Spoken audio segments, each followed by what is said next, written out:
Welcome into the Inquirer podcast. Jeremy Werner, Derek Piper here to recap an Illinois basketball 103-65 win over Monmouth. What a performance by Terrence Shannon Jr.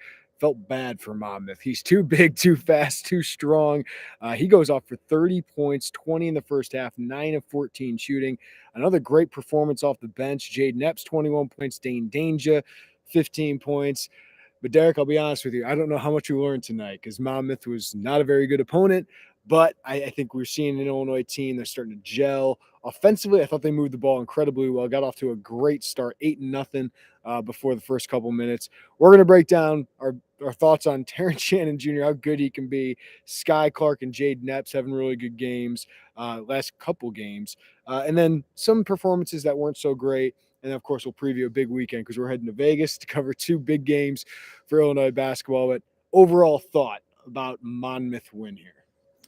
On the Monmouth note, they'd look more in place at the Centralia Holiday Tournament than they did tonight on this floor. Sorry to do that, but in terms of Illinois, I mean, as good of an offensive showing collectively as you could have probably hoped for. 63 points in the first half.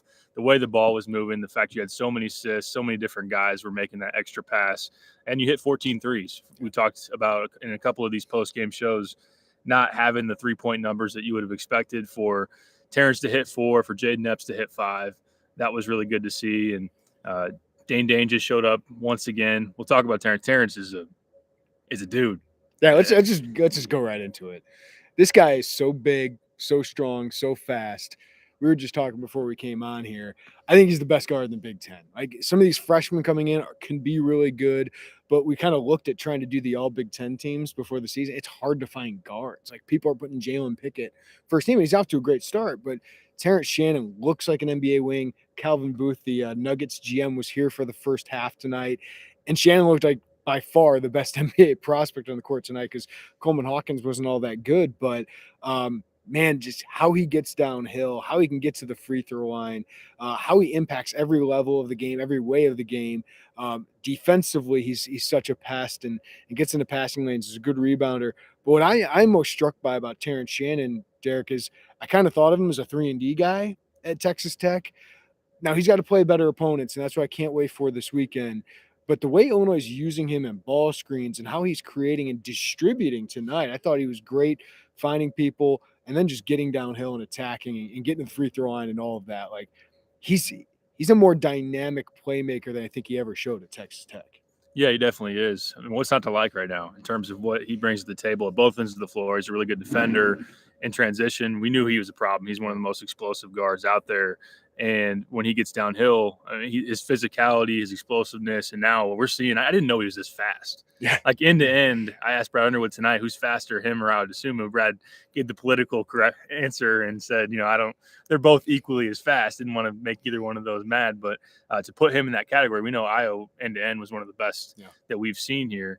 And Shannon's as big as Io is now. Like Right. Io's jacked now, but Shannon's already that big. Yeah, to see someone that physically strong be as fast as he is says a lot about his athleticism. And then to your point, ball screen operating as a facilitator at Texas Tech, he had minimal experience, but in that usage at Texas Tech, his efficiency numbers were really bad. He had turnovers. He got sped up off the dribble. I know that Tim really worked with him this offseason on seeing the floor better, on having the game slow down. And I think, as you mentioned, he's going to have to do it against some higher level opponents who are going to really be dialed in on him, trying to take away his driving lanes as much as possible. But I think his vision is really impressive. He's seeing the corners when those guys start to cheat into the lane. He's hitting those guys. And then I just think that he can score in every way imaginable. He can get to the rim. He can get fouled. He's shown a little bit of the pull-up jumper, and then he can shoot from 3 too. So you got an NBA GM in the house, he looks as good as you could hope for as someone that has been projected maybe in the second round. Nuggets maybe late second round. He looks more than like a late second rounder to me. This is early. Again, we got to see it against better opponents, but we know where the league's going. It's a bunch of big wings, and if you can defend and you can shoot and you can attack the basket and transition, like they're going to want you. They're going to find a spot for you. So Terrence Shannon, better than advertised, I think, so far. again, we keep using the qualifier. We'll see it against better opponents, but he just looks like an absolute beast so far. And we know what he did against Kansas in the scrimmage. Went off and I think he had 18 free throws, 20 free throws, something like that. Brad Underwood said. So he is a star. He is the dude on this team. I think the last couple games, Derek, one of the most encouraging things has been Sky Clark and Jaden Epps did not have a great debut. But the last two games, these guys have really found their role on this team. And for Sky Clark, it's not scoring a lot, but he's just savvy. He plays like a third-year starting point guard at times. He's got the big body, uses it really well. But Monmouth was terrible in drop coverage tonight, guarding ball screens, and he attacked that. A couple beautiful passes to Dane Danger, but he had 6 assists to 2 turnovers tonight. I think he's got 17, or he's got 7 assists to a couple turnovers the last couple games, and just really efficient offensively. Only took 2 shots. I think at some point you're going to want to see Sky have a little more confidence in his own shot, but he's not forcing. He's been great, distributing to everybody else. And then Jaden Epps, man, you said he's a bucket. This guy's been a bucket at the Division I level the last 2 games with 37 points on 12 of 21 shooting the last 2 games. That's it's translating to this level so far. Yeah, I'd say so. Jaden Epps looks really comfortable, especially both of those guys in comparison to night 1 against EIU. Sky had 5 turnovers that night. Jaden just looked a little tentative, passing up a 3-pointer that made Brad mad late in that game, and now he hits 5 tonight. And Brad's playing him more off the ball, and I know that he's someone that can play on it and take that lead guard role at times, but he's just more comfortable when he's dialed in as a scorer and a defender. I think with his quickness, he's someone that they've thought throughout this offseason leading up to this season could be a pretty good on-ball defender to the way he moves. So bringing energy at both ends of the floor, scoring it really, really well. And similar to a Trent Frazier, probably more of a scorer than a point guard coming in, but the early indications just let him do what he's best at, which is getting buckets, and he's doing that. And Sky, well, you mentioned the drop coverage was pretty terrible, but just to have that work for him to see the floor, make the delivery to Dane, rack up 6 assists, I think just increased confidence is about as much as you could ask for out of this game. So Sky mentioned over the weekend when we met with him before the game that he's still trying to figure out what his role is and see it all play out. Tonight's another opportunity for him to really understand that ball in his hands, he can facilitate. And then off the ball, he's a guy that can make an open 3. Yeah. He's made a handful of those here in the first couple of games as well. So encouraging signs for Sky. You just want those guys feeling good and confident going into Vegas. And obviously you're going to see Tiger Campbell and some good guards out there, but this was a good one to get positive momentum from. Yeah, Clark during the last 2 games, 17 points, 8 assists, 3 turnovers, kind of a little bit Tiger-like, right? Like with how his poise is, and got the hair as well. RJ Melendez, I think, has been really solid as a role player the last couple of games, Derek. Scoring, had 9 points tonight, hit 1 of his 3 threes. I think he's really been getting after it defensively. And one of the guys I think has done as good as anybody of crashing the glass from the wing. He had 4 defensive rebounds tonight. So I like what I've seen out of him. And Dane Danger, man, continues to dominate this lower level of competition, which, again, let's see how this translates offensively, especially to the next level. But 2 more blocks tonight, 2 steals tonight for Dane Danger. I think his start's been really encouraging, Derek, that you feel like, if Coleman struggles or gets in foul trouble, you have another good option you can go to in the post. You can play him with all these other guys, whether it's Matthew Meyer or Coleman Hawkins or whoever it is. It's been as good of a start as you could want from Terrence Shannon and Dane Danger. Oh, yeah, absolutely. With Dane tonight, still scoring it really well, again, against teams that don't have the size to really block his shot and make those attempts around the rim as tough as possible, but still showing his skill. Like his rip drives from the free throw line, that's something that's impressive for a guy that's 6'9" and 265. And his energy too. He didn't have as many rebounds tonight, but the fact that he's blocking shots, getting steals, he's really engaged and bringing energy in that front court off the bench. So like you were saying, the way he pairs well with these guys, they're finding him well and getting that chemistry up in terms of feeding the post, and you can play Coleman with him too. Mm-hmm. So we've seen that, not as much tonight, but we've seen that here throughout the first week or so of the season too. So, and then, Terrence has been fantastic. So rating the Big 12, very good, lucrative and profitable so far. We will talk about the other guy from the Big 12 that still hasn't quite clicked, but Dane's been good. And I agree. RJ just, again, energy-wise, engaged defensively, long arms, and scoring it, he can score a little bit better than he has so far, but you'll take 9 points, 5 rebounds, and some active defensive numbers too. We'll take some of your questions, comments coming up on the YouTube Live. Appreciate you guys joining us here late at night. We will have plenty of those in Vegas coming up here. Ty Rodgers, this is the Ty Rodgers special. I think I told you if I had to predict a Ty Rodgers game stat line this season, it'd be 3, 5, and 3. He had 3, 5, and 2 tonight. So, or what was it, 4 points, 5 rebounds, and 2 assists for Ty Rodgers. Pretty good defensively. He gets after it on the offensive glass. That's going to get him on the floor a lot. Sincere Harris, man, he's showing more shooting than we expected. Again, the competition level, but I saw him in pregame, and I told Wagner, I said he's got a solid stroke there. Like, I think he's got a pretty good rhythm there. Hits 2 of 3 from a 3 tonight. So good signs from those guys. I mean, you're seeing a freshman class there that can be really good, and I think they've gained some confidence these last 2 games. Oh yeah, absolutely. And Ty just looks like a grown man out there. And him and Sky both just play, and Jaden really, they just play at a veteran savviness so far. Right. Guys that have strength, and then guys that have of maturity about them and their approach to the game and mentality. And yeah, for Ty to be that well-rounded is not surprising to me. I'd like to see him still be a little bit more aggressive as a scorer. Not saying he's got to shoot a ton of jump shots, but someone that is just can bully his way to the basket, can finish through contact. I'd like to see him get back to the free throw line. I know that wasn't a good showing here. It was at the EIU game or UMKC. I think it was EIU when he was 1 for 6 at the free throw line. But he's got the ability to get to the line at that pretty good frequency because he is so skilled and physical. And we know he's going to be a really good defender. And I think I'm excited to see how he defends some of these really talented scorers at Baylor too. And I mean, Sincere Harris to be a spot-up shooter, because he's a guy that you put him on the floor, there's others are going to draw so much attention. That guy's probably leaving Sincere, but with the way he's shooting it right now is impressive. And someone that over the offseason you heard, wasn't shooting it the greatest, but we heard the same thing about RJ Melendez, and he shot the 3 pretty well as a freshman. So if Sincere is following in those footsteps, which he is early on, it's a good indication. Yeah, if he can be over 30% as a true freshman, I think that'd be a really good thing for him. All right, Matthew Meyer, not a great night. 1 of 5 shooting, 3 rebounds, 3 points. Did have 2 assists. 2 assists in the first minute of the game. I thought he was better defensively, Derek. Again, he didn't have to guard much tonight, but 1 steal on that end. The one thing I liked about Matthew Meyer, and he's laughing at me because I was making a big deal out of it. There were so many times he wanted to go ISO, put up his shot by himself, like do some and one stuff. He stopped himself. He moved the ball. He only did it once. He had 1 bad ISO shot tonight.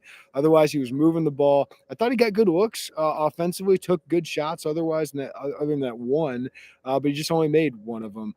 So for me, Derek, that was a step forward for Matthew Meyer. Listen, it's been a rough start for him finding his role on this team. It's clear Terrence Shannon knows his role. I think Jaden Epps and Sky Clark know their role. Dane Danger knows their role. Matthew Meyer is still trying to figure that out. But as you and I have talked about, like, they're going to need him at some point, and it could be this weekend. And I don't think Matthew Meyer is going to be afraid of those moments. I think he's going to thrive against some big-time opponents because he's been there. He's done that. A lot of these other guys haven't. Yeah, I think that, one, I love the fact that Brad went to him on the first possession, ran him off the screen, got him in a post-up. They came over knowing that he had a size advantage, and he hit Terrence in the corner for a 3. That was a really good pass, and one where – he's been playing a little bit of hero ball. He's been trying to get his own, trying to get himself going. And that was a moment. And he had a couple other ones where he had the awareness and the unselfishness to see the guy that was open, have the game just slow down a little bit and make that pass. There was a couple times too, where he dribbled into a step back, and he has taken some of those shots, and Brad has been pretty upset about those because they're tough, long threes off the dribble and stuff we saw a lot at Baylor last year. Yeah, and he has the ability to make hard shots. He has the ability to just pull up in transition or just sidestep a dribble, create some space, and make those threes. But so far, we know his shot hasn't been going, and I like the shot fake. And there was one time where he shot faked it, gave it up, got it back a few seconds later, and it was a wide open top of the key 3 that he buried his 1 made shot tonight. I think that overall, one thing I've expected, and again, you're taking into account the physicality part of it. We're coming off the back. I thought he'd be able to do more off the dribble. I thought he'd be able to blow by some guys and put some pressure off the bounce, but he just hasn't been able to get by his defender. I think that plays at the defensive end too, where when he gets attacked, people are getting angles on him, getting downhill on him, and he's fouled, and that's been an issue. I know he had 2 fouls in the first half yet again, where he had to go sit for a while. Is he capable of going off on UCLA? Absolutely. Could he put up 18? Yeah. And it's been something that's within his pedigree? Absolutely. Has he shown any indication in an Illinois jersey that he's going to do that? No. Yeah. But I think that, yeah, I wish that he would have had a little bit more tonight and a little bit more positive momentum going into Vegas. But I think that Illinois will need him to be pretty good unless Dane's going to go crazy still. Can Terrence just completely carry you? Can Coleman get going? Yeah, but I'd be surprised if Matt doesn't take a step forward out there, and if you're satisfied with your results out there. All right, let's bring up Coleman Hawkins. Not a very good night for him. 1 of 5 shooting. I thought he was really good moving the ball. He's really good at that. Sometimes I want Coleman to shoot the ball. He passed up a couple open looks tonight. That's not going to concern me too long. 5 rebounds in 17 minutes tonight, but 5 turnovers. Also had how many fouls do you have? 2 fouls in the first half. I do like that Brad Underwood got him back into the game because he's just so important to what they do defensively. And then he's as good of a passer on this team as anybody. He had 3 assists tonight, but just kind of got without himself. And Brad got really frustrated with him and got in his face a little bit. So it's going to be interesting to see how Coleman responds to that. But, I think Coleman Hawkins is one of the best players in this team. Maybe just a down game, Derek, but it's nice that you have other options that can really step up. That's the same thing with Matthew Meyer. If you got 2 guys that struggle a little bit, you still got Dangy, you still got Epps who can score. I think RJ Melendez is going to have a big offensive game at some point and hit a bunch of threes. So that's a nice thing about having this depth and this talent is you have other guys who can step up kind of as main scorers. Yeah, it's back-to-back games where Coleman's gone to the bench, 2 fouls and no points, but it hasn't hurting you a ton because you've had other guys being able to make up for that. But he just seemed a little sped up and out of sorts, and as frustrations kind of compounded, he just – wasn't able to reel it back in. Yeah. And I know that Brad was on him on the bench, like you said, when he was out. Don't know everything that was necessarily about, but I just think that, yeah, he wasn't able to get himself out of a funk, and early foul trouble kind of put him in that. But I mean, he was still pretty active for the most part with, 6 points, 5 rebounds, 3 assists, 2 steals, but he did the turnovers were a problem.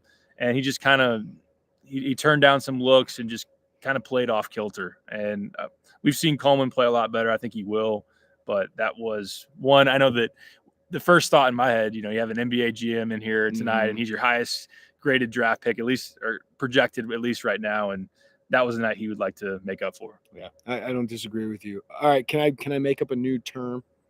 The Lieb. The Lieb. Foul out in under 10 minutes. That's what Brandon Lieb did tonight. Man. 8 minutes. Just want to shout that out. Maybe that's a new term. It's hard to do. That we can have. All right, Derek, let's talk about what is coming up because that's more important than really anything that happened tonight. You get a top 10 matchup against UCLA in Las Vegas on Friday night in one of the best, most marquee events of the whole college basketball season with the main event out in Vegas at T-Mobile Arena. You and I will be there. Can't wait for it. And then Illinois plays either Baylor or Virginia, 2 other ranked opponents. Baylor, of course, number 5 in the country. But let's talk about UCLA, a very talented team. Jaime Jaquez, still there. Tiger Campbell, still there. Amari Bailey, 5-star freshman. Adem Kona, a 5-star freshman. This is where it gets real, and I'm so excited. I think so many other fans are eager to see what this Illinois team has because I think we've seen the flashes of, boy, this is the most talented team for Illinois had in a long time. We just raw talent. It's inexperienced. How cohesive is it already? How much do these guys know their roles? There's a UCLA team that's clearly farther along than that. It's had stars that have played on the Final Four team 2 years ago, and Amari Bailey, who might be a lottery pick. But this is going to be fun, man. So, what are you most looking forward to just seeing them Friday night against UCLA?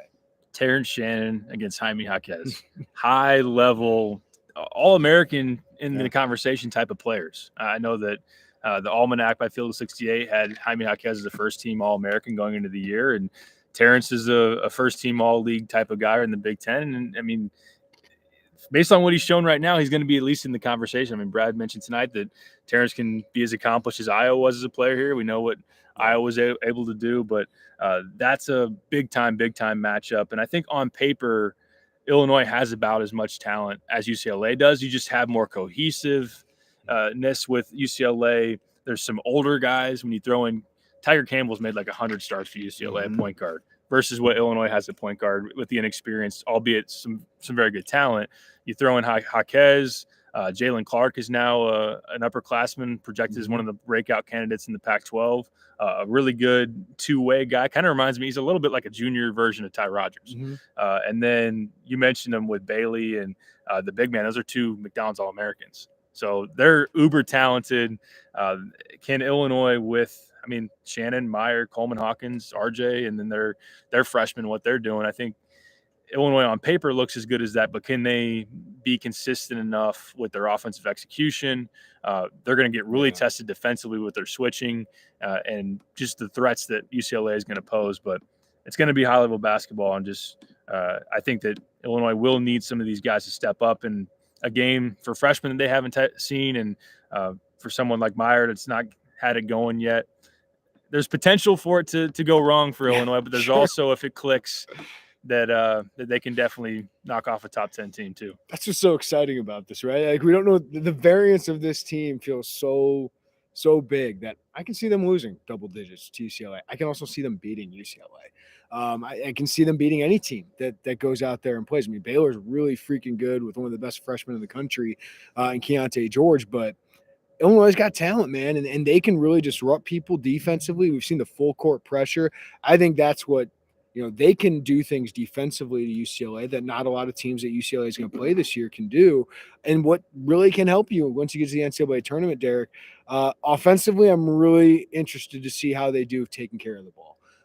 18 turnovers tonight, got sloppy. I know once you get a lead like that, it can kind of get away from you, but those are the things Illinois has got to clean up, because you give 18 turnovers to UCLA or to Baylor or even Virginia, and they're going to really make you pay for it. So I'm excited to see how Sky Clark and Jaden Epps handle the moment, playing against a guy like Tiger Campbell, who's really gets after you defensively, is such a smart point guard. I mean, how long has he been there? His fourth year here. Like, he's really, really good. And I think you're going to need a guy like RJ Melendez, who's played in some big moments, played in the NCAA tournament game, played well there. I think you're going to need him to step up too. But that's what's fun. We get to find out what this team is made of.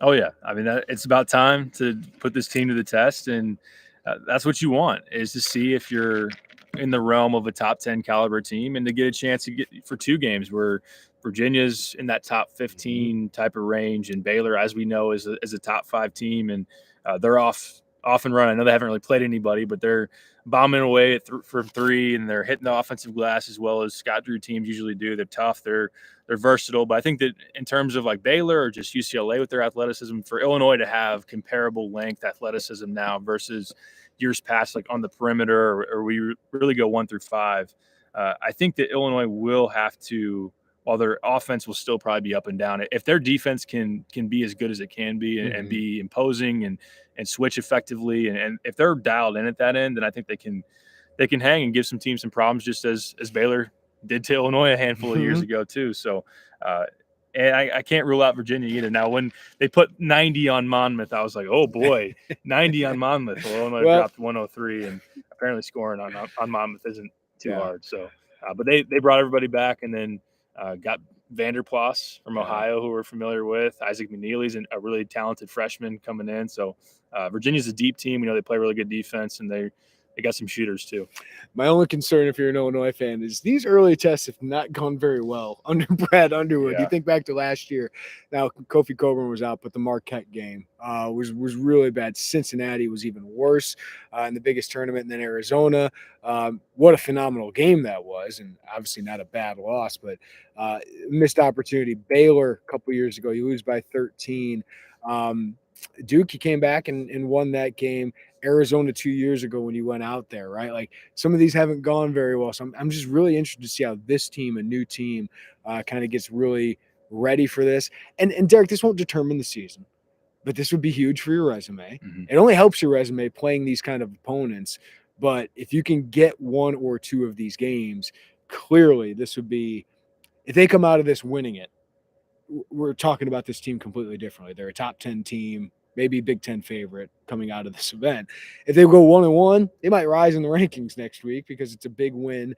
If they go 2, might fall out of the rankings. But either way, this is good for the team. because they're going to learn something from this. Right, and the trend is a little alarming with the Underwood teams early on, and this one more than any seems like they'd be set up for a tough 1 or 2 or 3 in the non-conference. But maybe that will work the other way, because there have been some of those teams that took those lumps that you thought, oh well, they're an older team, they played together a lot, they shouldn't do that, and maybe this one will surprise and win a game. I think on the outside, a lot of people are probably going to expect. Now, this was a nice showing for Illinois, momentum-wise, to be rolling into Vegas. Most people are going to be expecting UCLA to win that game, if not, I'm not going to say comfortably, but there's going to be a significant edge in terms of the perception for UCLA. Yeah, KenPom has UCLA as a 4-point favorite right now. Yeah, but yeah, there's a lot to gain regardless, a lot to learn about yourself. Great in terms of experience for these freshmen to know what that looks like. I mean, it won't be too long. They'll be going out to New York to face Texas. Before that, you're going on the road for your first Big Ten road game at Maryland. And to get these tests rolling and to see what you can learn about yourself is a big value. And yeah, from the resume standpoint, these are huge, marquee type of wins if you can come away with one. And I think that Illinois is capable of it. I think if things go wrong, it could be an 0-2. But that's kind of what's fascinating about it. That's what's really exciting to see how it plays out. All right, Eric says, give the people what they want. We want daddy pipes and Wags in Vegas unsupervised. Unfortunately, Wags won't be there. I will be there. So, yeah, we're going to have a good time. Saturday, we got a spot picked out. Brett Barons, Scott Ritchie, and us. We're going to go watch some college football, I think, at 9 in the morning out there. And go check out Illinois, Michigan, and have ourselves a day and and take in the whole Vegas experience here, daddy pipes. That is an accurate description. Yes. 9 a.m. on Saturday is going to be interesting. We're going to have to get the writing done and hit the pillows. But it's going to be a ton of fun. I can't wait to get out there, and we'll make our ways. We'll make our rounds.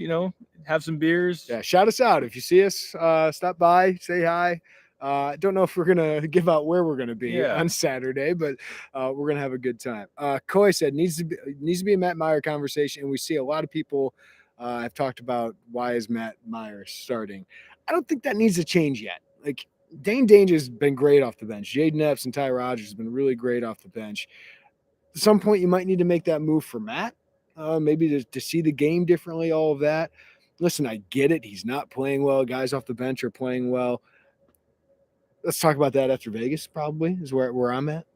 Yeah, personally for me, I think it's too early. I love the trio, especially the way they're rolling right now. And Brad loves guys, being able to count on guys off the bench. Yeah, Dane, Epps, and Rogers as your easy 3 guys in after the first media timeout. And that second unit has an identity now. And those guys are rolling. I wouldn't want to mess with that too much. And then I know that you can't go forever with Matt if this continues, if he is in a funk.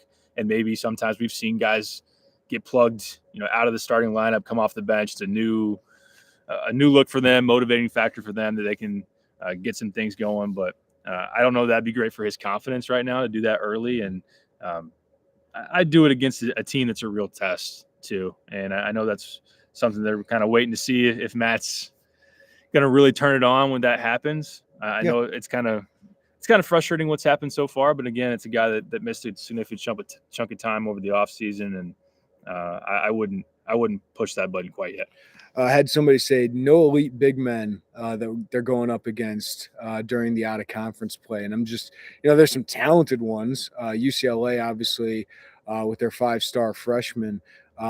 Texas, does Texas have any? Like, there's not the Zach Edey. There's not the Hunter Dickinson that they're going up against. That's for sure. And that might tell you something, because these are pretty good teams. Texas has had some pretty talented teams. They're number 2 in the KenPom right now. So, yeah, I mean, there's not all of those, and that's partly why Brad Underwood built his team like this, is because what he sees working in the NCAA tournament is different than what he's had the last couple of years. Yeah, I mean, for UCLA to have a McDonald's All-American 5-man, I mean, that's a pretty good test, I'd say, at the 5. It's not a 7-footer. It's not someone that's going to be so physically imposing to Coleman. I think it's going to be a really interesting dynamic of those two against each other, because Bona's an elite athlete and one that can really rim run. But I mean, that's kind of a fit in terms of what Coleman does, stretching the floor and everything.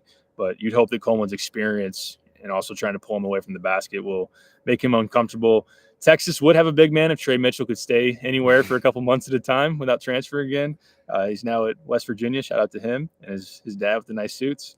But yeah, I agree. It's part of the movement in college basketball. You see it around. I mean, if you would have matched up against Gonzaga, you'd obviously see a really good center there. Mm-hmm. Kentucky with Sheboy. There are good big men out there. Yeah. But in terms of who you're about to face in the non-con, yeah, there's not one other than the one at UCLA that you're necessarily scared of. I mean, Baylor still has Flo Thamba.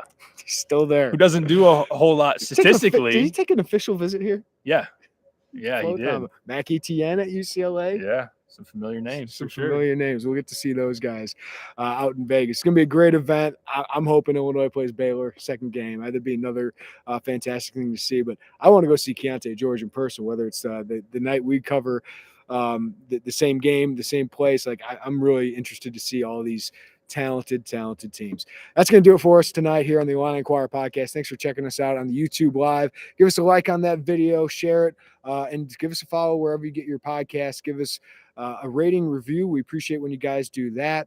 Have fun this week. If you're going out to Vegas, have fun, man. We'll see you at the games. Hit us up. Come say hi.